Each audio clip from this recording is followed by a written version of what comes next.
So let's be very clear. The situation in Minneapolis is no longer in any way about the murder of George Floyd. It is about attacking civil society, instilling fear, and disrupting our great cities. We didn't make an enormous number of arrests, but every single person we arrested last night, I'm told, was from out of state. Hello, everybody, and welcome to the Muckrake Podcast. We have an emergency show this morning because we need to react to what's going on across the country and also specifically in Minneapolis. For the past several nights, there's been a lot of unrest and looting and burning and anger rooted in a senseless killing of a man by a cop. So, Jared, you're the one who really wanted to hop on this morning and get something out there, and I'm kind of curious to hear what your prime motivation was. Yeah, I this is one of those situations where, I have to say a few things before we get to the meat of this podcast because, Nick, when we started this podcast, we did it, we're not making any money off this podcast. We're not conspiracy theorists. We're not selling a bunch of, silver oxidate man bone broth, whatever. We did this because we were concerned about what was happening in this country, and we thought that we could help with that and provide some information and background. So I just want to say first off, I don't like having this conversation, and I don't like what we're getting ready to talk about. This is coming from a place where it's I've seen enough in the last couple of days that has me really worried. And, life has been really awful the past few days, and I feel heartbroken and sad and angry, and I'm sure our listeners do too. I've been seeing stuff, as our listeners know, I keep pretty close tabs on white supremacists in this country, particularly, let's just call them white supremacists, domestic terrorists, militias, separatists. The first thing that people need to understand is that this has been present in this country, since the founding, but it's taken on a new direction and tone and focus in the past few decades. These are people who, like a Timothy McVeigh, right? Or any number of mass shooters that we've had, that talk about invisible wars and all this. They believe that America has been taken over by minorities. They believe that there's a Jewish conspiracy to control the world, the New World Order, all that stuff. And they believe that it is their duty. Many of them believe it is their God-ordained duty to take over the country and institute a fascistic dictatorship, a white Christian ethno-state, however you want to define it. There's tons of different groups.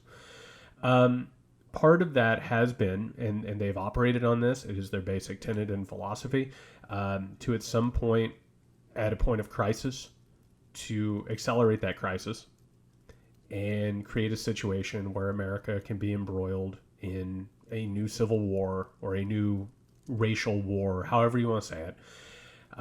They have plans on this. They've looked into everything from psyops to destruction and demolition and urban warfare. This has been their plan all along. And everything that I'm seeing, unfortunately, and what I'm hearing from people is that is currently what's happening.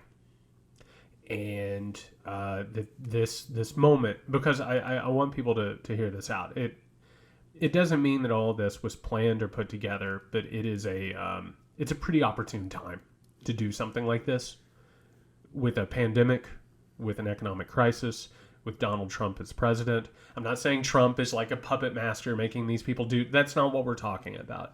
These people see Donald Trump as an ally. They're on the same wavelength. They don't have to communicate or whatever. Right now in these protests, everything I'm seeing, everything I'm reading, including reports from on the site and from the forums and sites and chatter of these people, is that they are currently engaging in destruction and catalyzation at these riots. And they're doing it because they see this as their time to make this go. Interesting. So you're saying that a lot of the violence and the looting and all that kind of stuff is sort of pre-planned and forced. It's not out of a rage against a police officer murdering somebody on the street. Yeah, so let's, again, this is what we do on this podcast. Let's give this context and nuance, right? We don't need to just throw a blanket thing out there, right? Like, there are protesters right now who are doing damage. There are people who are mad about George Floyd, and they are, I'm sure they're burning things. They're knocking things down. They're breaking shop windows. They're getting in spats with the police. That is happening. There are also, and again, because we're being honest, there are liberal groups that are looking to cause accelerationist moments that are part of this, right? There are anarchists in this country who want to bring this country to its knees. They're absolutely there. But I'm telling you that these people in particular, they are organized, they are armed, and they're mobilized. I mean, this is something they've been planned. Like, anarchists, like maybe they see like a riot and they're like, how do we go in and use this for anarchy, right?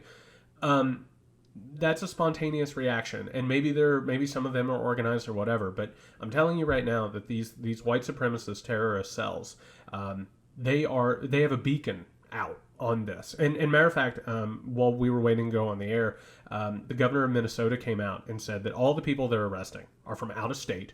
They have, and they've even mentioned foreign influences, which is something. And I want to throw that out there. There's a lot of chatter out there that I'm not going to get into because I haven't seen enough of it. It's unsubstantiated, whatever. And I want to be responsible. But the governor just came out and said, these people they're organized. They have communications. They're obviously being organized and directed by people with experience in urban warfare, which speaks, by the way, to ex-military, ex-police, which these are the people in these groups who run them, right? Who focus them and train them because they are trained. And on top of that, he even said that the Minnesota and crime enforcement and investigations units have found that these white supremacist groups have sent out a beacon to come to Minnesota and destroy and loot and escalate this thing. So this isn't, from the time that we decided to do this podcast, this went from these are things that I've heard to these are things that the state of Minnesota is even confirming. And it is, it's escalating. So, and it's going to get worse. Yeah. So, to play that out, I guess the idea being that they're going to come in, they're going to loot and make this thing worse, and they want to make it look like it's the black people who are driving this. The problem with that is that we've seen all the footage, and it's white people doing a lot of this, which is what made it so strange. What makes it more strange to me also is that generally, when we have an incident like this or a tragedy like this, like in Ferguson, for instance, first of all, Ferguson is 67% black.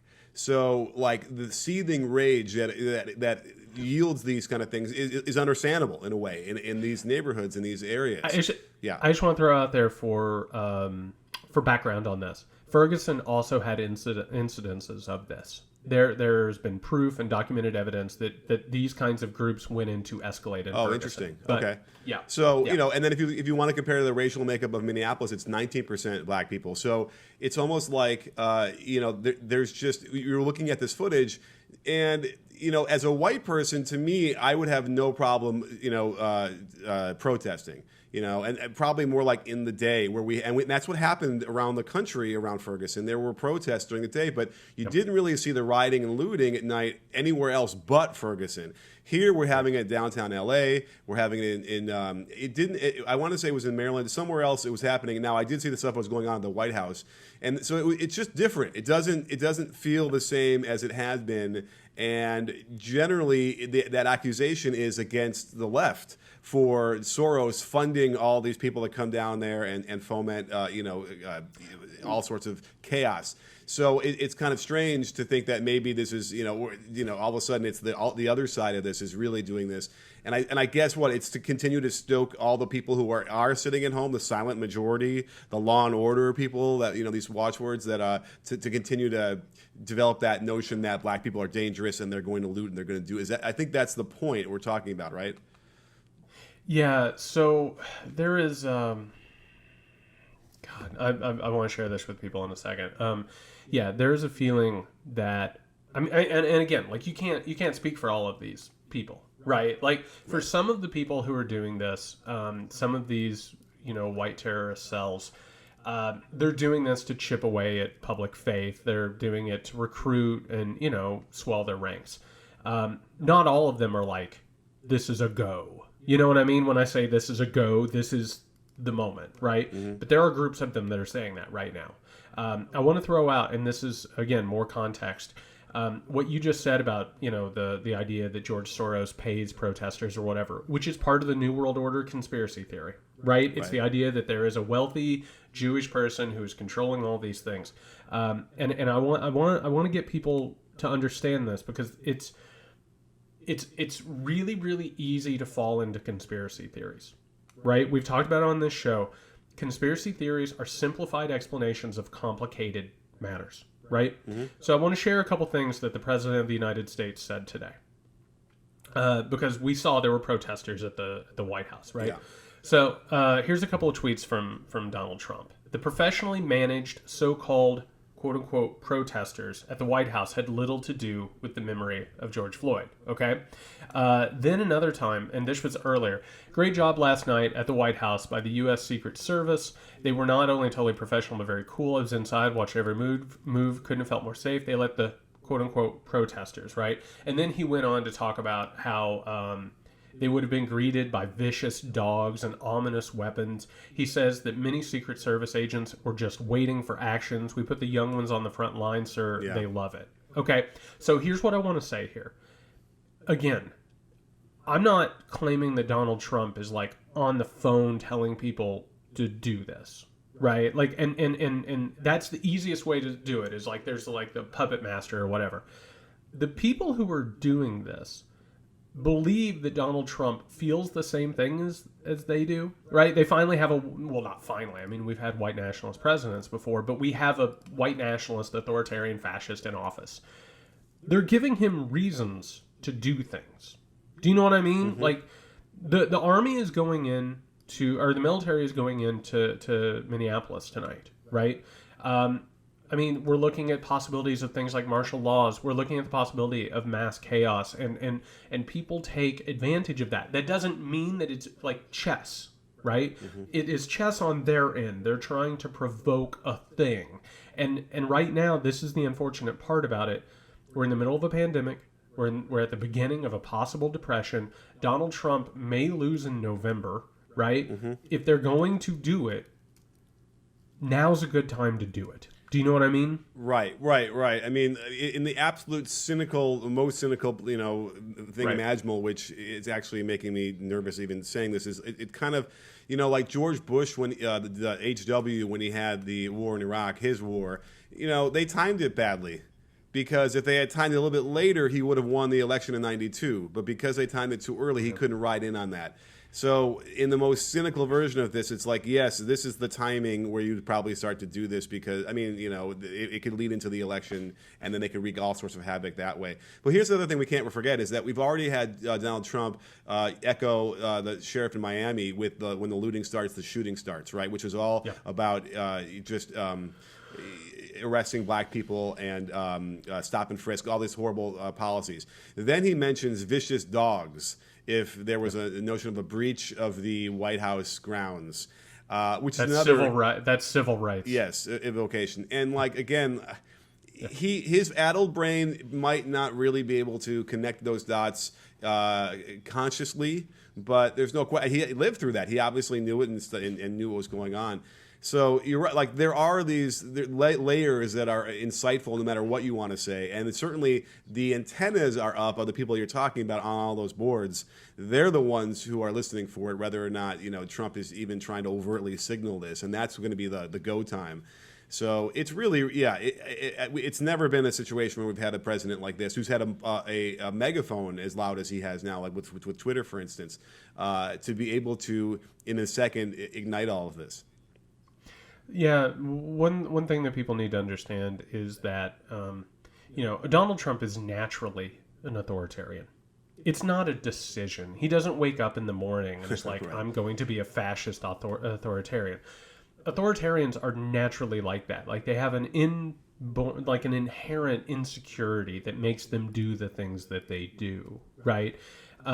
He's perfect for that. And I can tell you from the very beginning, he has been manipulated and moved and excited by people. I mean, this is the kind of stuff Steve Bannon dreamed of. It really is. I mean, this is the idea. This is the kind of thing that like people like that have looked at. And the unfortunate truth of it is this: when there are moments of crisis, they present windows of opportunity, right? I mean, there are times where things line up like this. It's almost like it's like an eclipse. You know, it's like a planet moves here, or the moon moves here, or whatever, and suddenly the sun is blocked out. And it's one of those situations where if you were going to sketch up a perfect moment for these people to realize the plans that they have been waiting to unfurl, this is it. Like, this right here is it. It is a moment of racial tension. It's a moment of societal and political crisis, and they have the guy in charge that they need in charge. Right. And it's like an alignment of planets, and they know it. I mean, they say it. They will say it in so many words. They know that if they want to make this happen, that now is the time to happen. Well, here's the solace we've taken in the past for a lot of years, was that the number of those people that you're talking about has been small, and that they wouldn't have the ability. Now, that said, even a Timothy McVeigh, one or two people, if anybody had helped him, can cause just an untold amount of damage. And that is an issue that we have here as well. And by the way, I should have talked about this when I brought up McVeigh earlier. For those unfamiliar, Timothy McVeigh was part of this fascistic movement. He wanted to strike against the so-called New World Order, and he wanted to, lead to like white ethno-states. And he was inspired by a book called The Turner Diaries. And if you haven't already, look up The Turner Diaries, read the synopsis of it. I can promise you it's even worse than the synopses. And The Turner Diaries is the Bible of this movement. And the entire plot of The Turner Diaries is that white Americans, white fascist Americans, rise up. They foment racial tensions, leading to a race war in which they take over the country and install a fascistic dictatorship. That's what he was trying to do by bombing the Oklahoma City federal building. And that's what these people are trying to do. That is their actual goal. This isn't conspiracy theory. It's not tinfoil hat stuff. And these are the same people who are going into our legislatures with guns. These are the same ones who Unite the Right rally in Charlottesville. Like, these people are real. And this is what they're actually trying to do. I have an anecdotal thing, which it's not it doesn't stand up to journalistic muster, but it's a podcast. So I was watching in my timeline where there were these two men, in the middle of the Minneapolis, whatever we want to call it's going on there, and they point out on the corner right outside the courthouse a pretty big pile of bricks. And the guy was like, I was just here doing jury duty. Like, there were no bricks here before. Like, how is this possible that all of a sudden there's this big pile of bricks, like, to incite us, invite us to start throwing this stuff? Now, another anecdotal one, and I don't know how you feel about even talking about it, but there's this notion that maybe some of these windows that would be broken out and beginning the rioting was by maybe a cop in Minneapolis. Did you see that? And yeah, it sounds more and more like that's being confirmed. Confirmed, really? I thought you were going to tell me that it actually wasn't. No, everything I keep saying is there's more and more corroboration with that. Yeah, and so it's like there's so many of these weird signs, and again, like you're saying, the confluence of events to allow this crazy right wing notion to sweep in. These are also little things that when you start to put them together, and again, it does feel a bit like a conspiracy theory, but I don't know how else to explain it when you have so many different examples of what's going on here. It is concerning. I was surprised living in LA, what was going on downtown. Again, generally when we have these protests, they're very peaceful. They're during the day. So here's the other question I have is if there is any legitimacy to these protests and the people really are just people who want to go out and are these people who are in reaction to perhaps the COVID-19 shutdown and they've been stuck in their houses for so long and there's just sort of pent up angst and anxiety and anger out of that, and that could also be part of the Venn diagram? That's part of all of it. I mean there's no other way to put it. I mean, again, and we try really hard not to paint with broad brushes here. There are people out there who are angry about this murder, and let's call it what it is. It's a murder. We all saw it. He was murdered. There are people who are angry about it, and they're tired with the state, and they're tired of police brutality, and yeah, they're out there rioting and they're destroying. That's happening, and I have to tell you, I speaking personally, and again, like this podcast, I feel like this has become a really intimate undertaking, and people listening, I'm exhausted. I'm so frustrated, and I'm so sad. And this past week, I don't know about you, Nick, but this past week has been brutal in the worst kinds of ways. And, I'm seeing it with everybody and the people I love, and it just breaks my heart. And I'm angry too. And I understand it. I understand the people who are angry and are lashing out. But that is also that's a layer of this, right? Like there's this other layer of intentional destruction and manipulation that is underneath all of it, and it is on the left. But I'm telling you, it's especially on the right. I mean, you're watching paramilitary operations in America's cities. You know what I mean? Like, we're watching, and this is the other part. We have to give this context, and I know everyone rolls their eyes whenever we have to talk about Nazis, but we have to learn from these things. When a state is about to fail, when authoritarian is about to take over, it's when paramilitary organizations operate in the open doing these types of things, right? It's the strong arm of extra legal measures that normalizes it and foments frustration and leads to things like martial law and things like ghettos and targeting. And I want to say again, we're not doing this podcast to be alarmist, right? Like it's not like we're sitting here hoping that this thing is like very, very popular or something. It's the last thing on my mind. Like, I want the people who listen to understand what's happening, and I want them to be prepared, right? Like I said to you, it is a smart thing right now, if you can, to go out and get some supplies, because right now things are fomenting and sort of bubbling up that can get really bad. And we've been, and I don't know about you, I feel it and I see it, and we felt something coming, and we felt some weird stuff bubbling up, and it feels like this thing is escalating in a hurry. I mean, to me, it still feels like, oh, I'm watching something on TV, even though it's about 3 miles away in downtown LA. It doesn't quite feel like that. But here's my question, because we're kind of dancing around a little bit as far as your fear of this playing out would be that there'll just be mass looting and rioting across the country, and then all of a sudden the military will have to sweep in and lock everything down for several nights. Like, are we talking about that kind of situation? I was sitting with this for a while, and it's something like this. It's both really hard to predict and easy to predict at the exact same time. Right. And you're right. We're dancing around it, so let's go ahead and talk about it.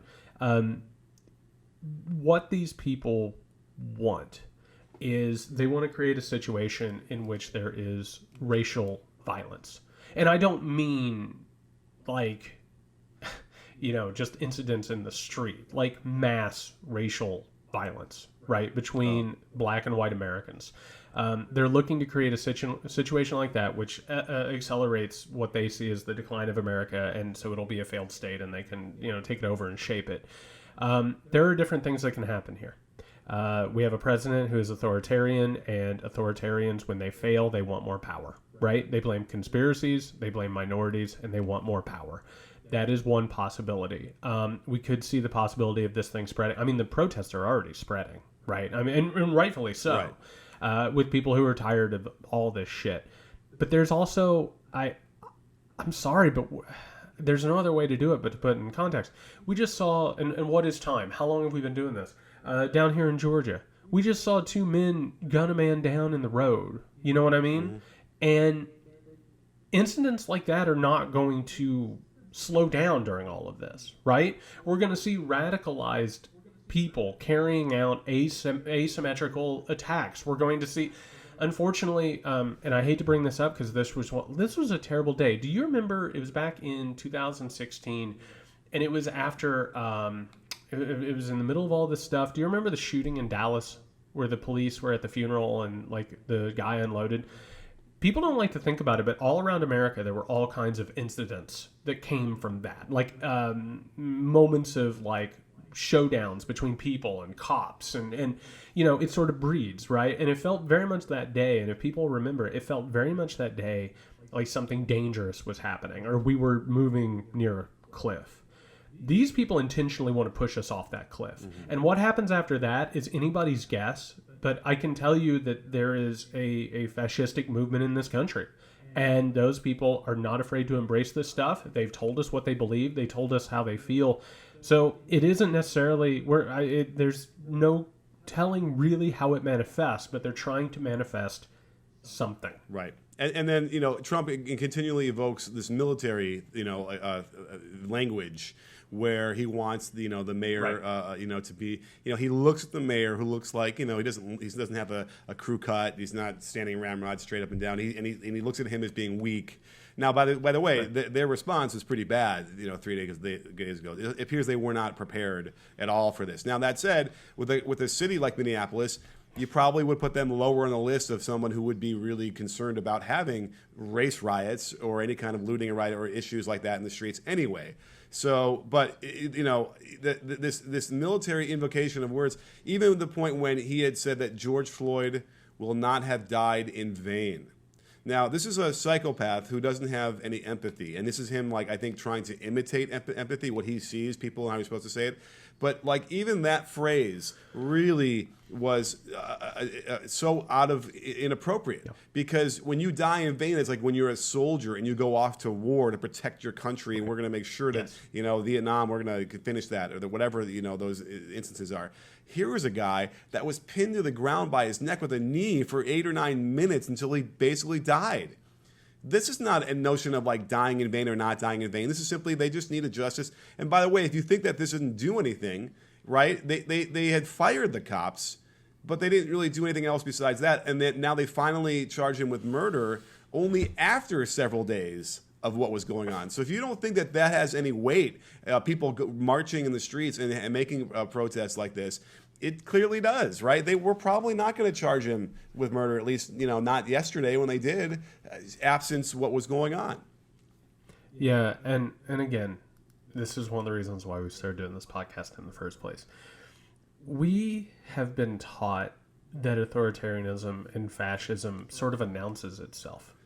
You know, that it's sort of, and the way that we've thought about it is like, and this is a weird analogy, but it's hopefully illuminating, like Cobra, you know, in G.I. Joe. The idea that fascism comes out and says, I am evil and I believe in evil things and I want to accomplish evil goals, right? Mm-hmm. That's the simplistic story of fascism that Americans have been told and force-fed. What you're going to see, and it already makes my stomach hurt thinking about it, it's so disgusting. You're going to see, while racial violence and racial discrimination and racial oppression happens, you're going to see the people who are enabling that hide behind faux concern.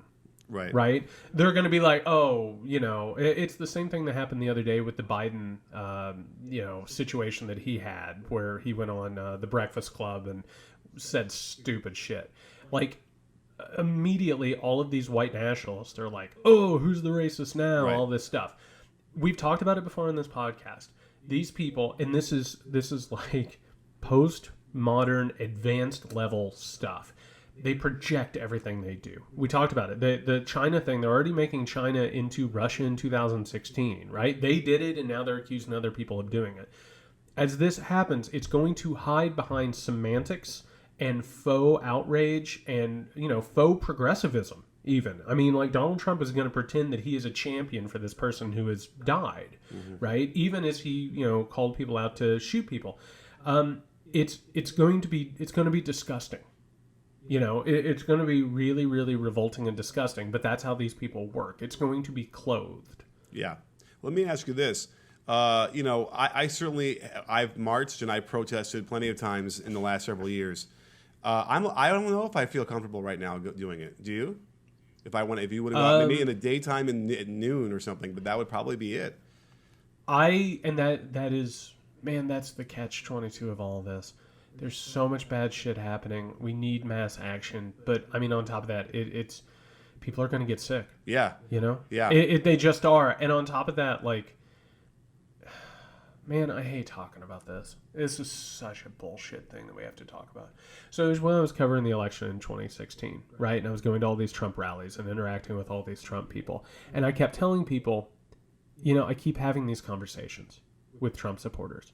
And they told you, if you were white, if you were a white man who looked like me, they would tell you that, you know, yeah, they wanted revolutions. They wanted to kill people. They wanted to lock up their opponents. Like, they were all for fascistic stuff. And I told people, I was like, this thing is not going to end well, right? Because it just escalates. The story just escalates and escalates and escalates. And I was like, if we get out of this without major bloodshed, we're going to be lucky. Well, we end up having bloodshed. You know, we have mass shooters going out, killing people because of this. We don't like talking about it. You know, Heather Heyer gets killed in Charlottesville. Trump inspires people to send bombs to Democratic leadership and journalists, and who knows how many murders had political bents to them, and how many people these people have killed, right? Would I feel comfortable right now? I feel, God, I hate saying this.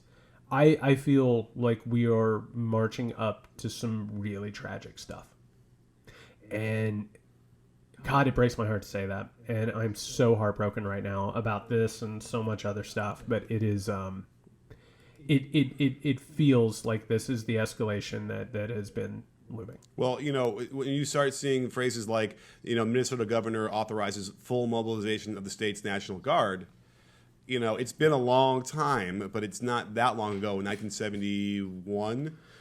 In Ohio, when the National Guard, just, you know, somebody opened fire, and they never figured out what happened there, but it certainly caused, you know, 4 deaths, and you know, that triggered a lot of things in America in a way that, you know, once you start bringing that kind of military power into these kind of things, it's scary. It still invokes unrest with me. And I'm really glad that you brought up the early 70s and 60s. Because here's the thing, you know, when you watch on, I don't know, like a CNN documentary, or you watch, or, you know, like Time Life history books, right?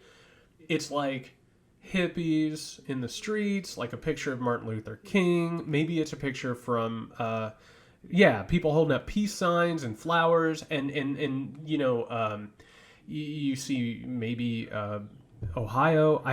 You see occasionally some unrest or whatever, right? People don't understand, like, that era was bloody. Yeah. And it's like you brought up the dogs, right? Like, it was like turning on your TV and seeing civil rights leaders like mauled by dogs and beaten by cops, and people in the streets spitting at them and throwing rocks at them and killing them. On top of that, and here's the other thing, this is the untold history of all of this, there were bombings all the time. I mean, just hundreds of bombings. Just people, and the leftist, rightist, all of them going out bombing, fighting in the streets, blood running into the gutters, leaders being assassinated, right? All this stuff happened. And we block it out because we make this quaint little, like you said, the peace sign, right? And flowers. And bell bottoms. America does this stuff. And if you talk to people who are in, like, the front lines of that, so I've known plenty of people who are active in the counterculture and the anti-war and civil rights movements. They tell you it was a war. Like, it was a war in the streets, and there was always the possibility of revolution, right? It was right on the precipice of revolution. And people need to understand this stuff happens. Yeah. Like, it happens. And by the way, it's not just then. There's a cycle in America of this stuff happening. Like, we don't get told the history of, like, Tulsa race riots where, like, you know, African Americans are gunned down and killed in the streets, and neighborhoods are set on fire, or, you know, the Red Summer, or any of it. But it happens. Well, it has happened, and it happens. Here's the thing, you know, it's no coincidence that it was Nixon in the White House when all that was happening. It's no coincidence that we have, like, depending on the leader, and I don't even want to get it parsed into Democrat, Republican, but depending on the leader, you know, you don't have a lot of those issues a lot of the times for different presidents. And I kind of liken it a little bit to when Saddam Hussein was toppled, and the whole country was fell into unrest, and there was just the most horrible atrocities being performed across the board by like everybody. And I often wondered, I said, well, were those people just sitting in their houses? Were these rapists and murderers, whatever, were they just sitting in their house with their pipes just, waiting to, as soon as Saddam went away, they could just go out and wreak havoc? Or is this some sort of reaction to having the kind of leadership that they had for decades and decades and decades, and it just sort of is almost inevitable that that's going to happen like it does? Well, the more you look at what we have with Trump, and after these 3 years, it seems to be a little bit more of a direct connection, only because we're not even in a state that Iraq was in under Hussein. We've had liberties that those people in Iraq never had, and yet you do see there is this energy out there, and that is obviously I don't think it's as extreme as what we saw there. Well, it's not, but there just seems to be a connection between that when you have this kind of fascistic leadership, and it's rubbed in the faces of everybody. And here's the scariest thing: you want ready for this? Is that that notion, that feeling we have now about how it's inciting these people? Well, I'm sure those people felt the same way about Obama for 8 years. They probably felt that this guy was a fascistic leader who was, fomenting all of this outrage and all these things. I mean, I really do feel like that was what they believe, and it's so you can almost argue that it wasn't the 3 years of Trump that's doing this. It's like the 8 years of Obama and then Trump unleashing it after 3. There's a lot of numbers in there. I don't know if that even made any sense. No, it does, because what actually happened, and I've written about this, these people have been living in an alternate reality, right? And they've been told by the Republican Party and the National Rifle Association and right-wing media, which, by the way, all profit from this, right? They all get fundraising, they all get ratings, they get elected. They do it by spinning a story that Democrats are traitors and dangerous, right? That they're involved in this New World Order conspiracy. What we're watching right now is part of that, right? These people, and you gotta get in the mind of these people, right? Because unfortunately, I had to do it in order to write my book. I had to study what they actually believe, and you have to understand, Obama was the pinnacle of their worst nightmares, right? It was a black man as the president of the United States, and that's bad enough. But they also truly believed that he was part of the anti-white conspiracy, which is what the New World Order is all about, right? That conspiracy theory is about white supremacy being endangered by these things. And I want to throw this out there. If you actually do the research and you find it, it was American white supremacist paranoia that inspired the fascism of the 1930s and 40s. Right? It was a bunch of Americans like Madison Grant and Stoddard who wrote these books about the rising tide of color or the passing of the great race, right? And this idea that white supremacy is the best thing the world has, and that these people are going after it, right? That minorities are being controlled and there are conspiracies that are making it happen. That's still happening. That's what inspires fascism, is that insecurity and fear and paranoia that comes from white supremacy. Because it is a minority group overall in the world that controls power, right? And so they have to find a way in order to mobilize and use fascism. That's what we're watching here. It's the same currents, it's the same trends. And you're exactly right. Trump, and we say it all the time, Trump is not the disease. He's a symptom. And everything right now, and I'm sure, you're active on social media. How exhausting is it?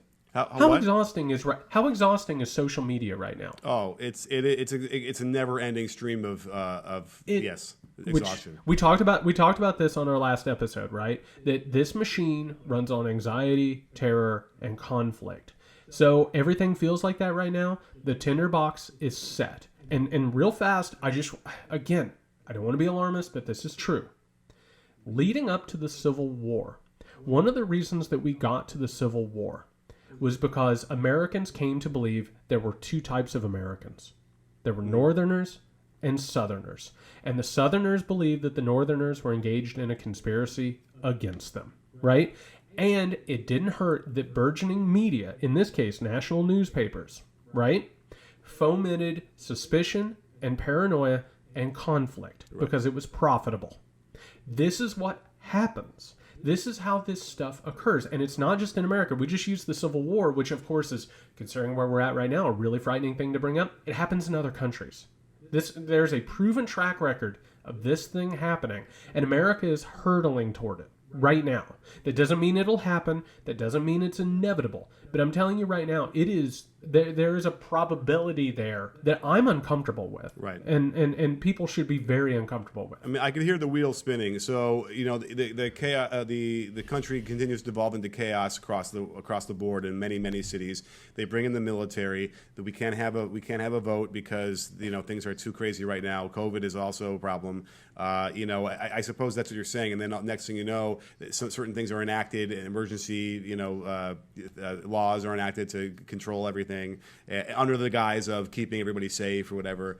And it's every time I would have said that, or said that's ridiculous or stop, there's enough evidence over the last 3 years that sort of indicate that there is that notion, well, that would never happen. Well, it happened last year. Well, that happened 6 months ago. So, I wish I could say you're crazy, but you're not. Well, I want to throw. Thank you. I appreciate that. I want to throw this out there again for context. Conspiracy theories are simplifications of complex problems, right? Like, a lot of the things that we're experiencing are more complicated than people in smoke-filled rooms, right. Okay? But I'm telling you, this group that we're talking about, and if you don't have to throw Trump in there if you don't want to. If you want to believe Trump is part, that's fine, but that's not what this points to, right? It's a symbiotic parallel relationship, right? These people are in on conspiracies. They conspire with each other. They want to overtake the government. They work amongst themselves. They have a network of white terrorist cells in America, and it's starting to look like around the world. Mm. All right? That's the truth. There's stuff out there. I'm hearing stuff about it that is weird. There's proof out there that they organize, they help each other, to put it in a better light, right? Think about ISIS or Al-Qaeda, right? You have a group of extremists who are conspiring among themselves to bring about a certain event or a certain political change, right? They have cells all over the world, right? Right. That's what white terrorism is too. White people are not immune to that sort of extremism. In fact, white supremacy breeds that, okay? These groups are just like them, and you need to understand they actually do conspire. They actually do come up with plans and do this stuff. So conspiracy theories, a lot of the times, aren't real, and they're weaponized misinformation and propaganda. This thing's real. It's not a conspiracy theory to believe that they are engaged in conspiracies. It's reality. And what we're watching right now, they hide behind that, right? Because there's going to be people who hear this and are like, oh, this is conspiracy theory. It's not. This is proven. If you don't believe it, go read up on the literature. This stuff is there. Even Trump's government recognizes it, right? The FBI has said this is one of the biggest problems America faces. If you don't believe it, go look at it. But these people are engaged in conspiracies, and they are active. And they are incredibly dangerous. And we need to recognize that before this whole thing takes off like they want it to. Yeah. I don't have anything to add to that because, it does remind me a little bit of even the Manson stuff. Yes. This is what he wanted to do. He wanted to inspire a race war by murdering some white people and make it look like black people did it. And we can't seem to get away from that. No matter how far, how that guy was discredited, he was thrown in jail, all these different things. And he's sort of a joke, I think, at this point. He certainly doesn't inspire the fear. I feel like he had paralyzed L.A., with how scared people were about all that. And now it's all those things. They make these movies about these kind of people now, and they're kind of glorified in a way. American white supremacy and racism against African Americans has always been our biggest Achilles heel and weakness. It has hurt society. It's cost so many lives. It's hurt progress. We talked the other day about the Cold War. If our beliefs were pure, the Cold War wouldn't have even been a problem, right? The reason we had to interfere in other countries was because people recognized our hypocrisy. It is something that has been used against us by the USSR, by Russia. Actually, they're two different things. USSR, Russia, Iran, North Korea, all these people, and anytime they've had a problem with America, they've been able to point at racism, right? Or the disconnect between whites and blacks in America. this has always been an opportunity, which is one of the reasons why it is good for everybody to destroy white supremacy, right? It even helps white people because it actually holds them back too, right? They have power and they have privilege, but it also allows them to be manipulated. It allows them to be subjugated. It allows economic manipulation to take place. It would be good for everybody to get rid of this, but you're exactly right. With something like a Manson or with one of these people, it's a tinderbox. And it's always been a tinderbox, and it's always been something that can be used against us and weaponized because it is our Achilles heel. That's the unfortunate truth. Do you think that, because I know what motivated Manson or what he manipulated to motivate his followers, but do you think that there's it's a coincidence that Trump is demanding that churches be able to hold services despite issues with social distancing? Because clearly there's a religious aspect to a lot of this.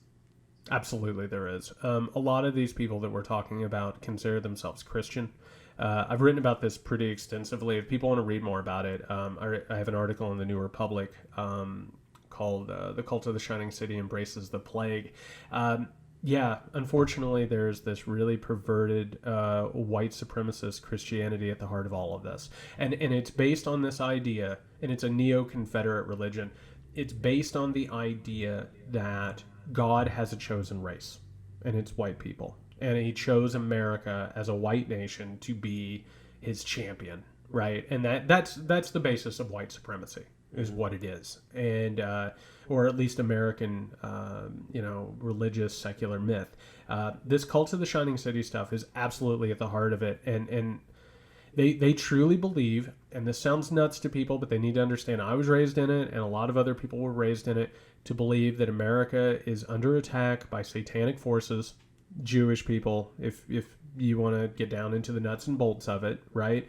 That America is under satanic attack, and that Satan and Jews manipulate minorities and poor people and all these people in order to overtake America. So yeah, there's absolutely a religious aspect to all of this, and it sounds nuts, but it's true. Yeah. Yeah, it's frustrating because we can point to Islamic extremism as well to manipulate this. I will say that the Christians might even play. They'll do a little lip service to the Jews being the chosen people, but then make sure the whites are the ones who get are the ones who are raised up to heaven, all that kind of stuff. So yeah, that whole idea is just based on the idea that the Jewish people, and in particular Israel, are like, again, it's like a chess piece, right? They don't actually care about Jewish people; they care about having Israel, and that way they can get Armageddon. Which I'm glad you brought that up, because to a lot of people, this right now looks like the end times. Right? And I want to get in the mindset of that, because people need to understand this too. So if America starts going up in flames and there's two sides, right? It starts to look like the dichotomy of the end times. You're either on God's side or you're on Satan's side. So then there are going to be people who join in on that side. And then all of these, not all these groups, but big parts of these groups are part of that Christian movement, that apocalyptic movement. They have a lot of ideas for this, and yeah, it's just a big messed up knot of a problem. Yeah, and then you have a guy like Trump in the White House who represents whatever you want him to represent, right? At this point, he could be the devil, he could be the angel, he could be God, he could be whatever, and either way, it's bad. It's bad for the world. I don't know. So it's concerning. We have to keep our eyes on it and just hope that we have enough reasonable people in the right positions. Now, that said, if you're 10 years old right now, if you're 12 years old and you're about to embark on a high school, and then you start, like my daughter is a sophomore, she kind of needs to start thinking about what she might want to be when she grows up, right? We did a podcast about the consumer states of America. What kind of consumer will she be? But the one thing that probably isn't coming up on a lot of people's minds are, geez, I want to be a politician, right? We are now, and this has been this way for a long time, but I do feel like if there was ever a moment where we need more people who really believe in America and who are, have morals and have ethical standards and who really want to do good, they're not going to do this. They're not going to get involved in politics. And that's maybe the other point that the other side wants. That they want to make it such a horrible situation that only the most unscrupulous people would ever want to do it. God, I have a person I love very much who has a couple little girls, and to think about having to exist in this. You know what I mean? Like to watch all this, to be at home right now and be afraid of a pandemic, and also watching this stuff unfold. It's so bad. You're exactly right. I mean, to be at home right now and be scared to go jogging on a street. Yeah. For a lot of people, right? And that's still like you would have thought, oh, in 1996, would there still be black people who would be really scared to do that? Probably. I'm sure it was still happening. Maybe it's not being reported. The internet was still, very young. But like in 2020, it's a thing. It's a real thing across the board. And I think the key with the social media is that you now get to hear personal accounts from all around, no matter where you are in the country, of how black people have had to live in this country, even now. And it's just amazing that we could still be in a situation like that, and it hasn't changed. And we haven't had any, appreciable progress, or if we've had, we've gone completely the other way. Well, we talked on the last podcast about the more toxic, disastrous elements of social media, right? Capitalizing off catastrophe.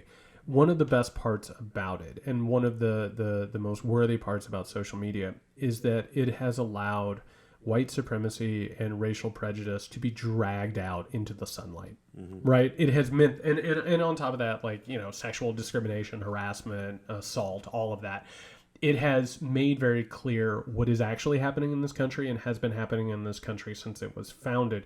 The problem is, and I've said this before, Make America Great Again is a philosophy. It's turning this stuff off and telling yourself it doesn't exist. And I noticed this, and we'll wrap up here in a second because we need to get this out there to the people. Trump announced, Trump in one of his bullshit tweets, he was like, tonight is MAGA night at the White House. Well, every night is MAGA night at the White House. It's the rejection of reality. And that's part of the problem, is fascists live in their own reality, and they will kill you to make sure their reality isn't punctured. Right? They will literally kill you if it means keeping their reality intact. And that's what MAGA is about. It's a fascistic movement. And the only worry we have here is that to add to this pie, Trump is clearly suffering from mental diminishment. Right. And so as this pressure increases, he will get more erratic. And people have been talking about that for years since he started. But but if you want to go back and you can trace the amplification of his behavior, it's clear. And you can see evidence of him not being able to stand straight up. He doesn't walk properly. There are all sorts of signs like that you would point to either Alzheimer's or other things like that that cause complete irrational behavior. And I do shudder to think what's going to happen over the next couple of months as this pressure, as he realizes the polls are going to close in on him, as the closer it comes to here's the thing: if Biden were to come out and say, if I win, we're going to prosecute him for obstruction of justice without question. Like if he said that before the election, I would worry. Well, if he would actually, and I think it would be a rallying call, but I think it would end up he would start a war or something crazy. Well, I mean, he went out yesterday and more or less hinted at the possibility of starting a war with China. I mean, that happened yesterday. I've said this before on the podcast, but again, this is informational, and right now is a moment for information. I've written about it, what I call the authoritarian cycle, and unfortunately, it's proven true. Because it's true. This is how stuff works. So just to get it out there, I want to say it again for people to understand. Authoritarians are inherently insecure and incompetent. Okay? That means that they will cause problems. All right? When they cause problems, they will inevitably make the problems worse. They will always make crises worse. Mm-hmm. Instead of taking responsibility for their part in making crises worse, they will scapegoat vulnerable populations and conspiracies, usually traitors of the political party, right? They will say that the only reason the crisis has gotten worse is because they need more power to fight the crisis, right? So they will push for more power while also scapegoating populations and conspiracy theories. And the cycle continues over and over and over again. It just happens. And that's where we are. People need to understand it. Real fast, and listen, I understand this has been a rough podcast, but it was needed. People need to hear this. We care about our listeners, and I just want to say to them, just be careful, please. Just watch out for this stuff, combat misinformation and disinformation as much as you possibly can, watch for the signs of this stuff.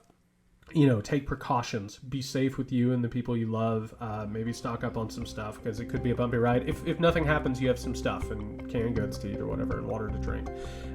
Please stay safe out there, and we'll be back.